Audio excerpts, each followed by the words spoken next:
Tonight we hear from a parent who tells Channel 3 there's a long history of hazing at Grundy County High School that needs to stop. That parent tells us last year her child was a victim at the school.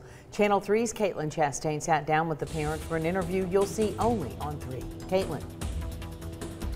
Cindy, David, this parent was reluctant to talk with us. She was concerned if she spoke up, action would be taken against her child. Police reports obtained by Channel 3 confirms what she tells us. Her story gives us more insight into the school culture she says has to change.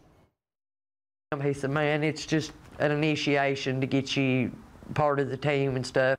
This parent says her child was assaulted on Grundy County High School property a year ago. And started beating him in the head. My son hit the ground and he continued to beat my child.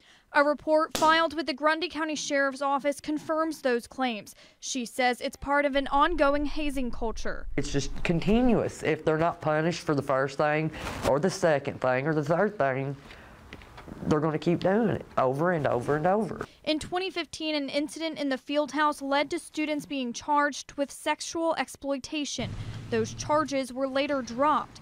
Now, 2 years later, 2 of these same players charged in that case are now facing attempted aggravated rape charges. He said, because I hear kids every day say, I'm scared to go to the field house and work out, or I'm scared something like that's going to happen if I go in the bathroom, or it's just half the school is in fear of this stuff. She says students are not held accountable to the school handbook, which defines attempted rape as grounds for expulsion.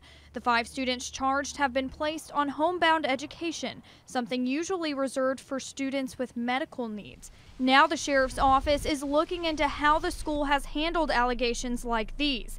Parents hope it will force change. It's been so ridiculous, and every day I'm just waiting on one of them to come home and tell me something else has happened or that someone else has been hurt. Frustrating is not even the word for it.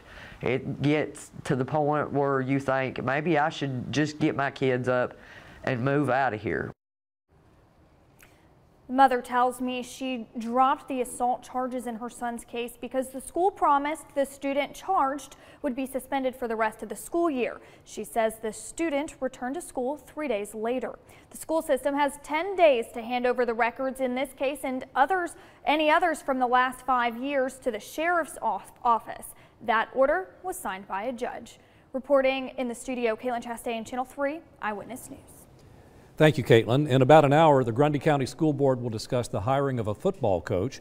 They'll be meeting at 7 Eastern. Board members are also expected to discuss the employment status of former coach Casey Tate, who had been reassigned after this controversy. Nick Meeks is the interim coach right now. We'll let you know what happens in the meeting coming up on Eyewitness News at 11.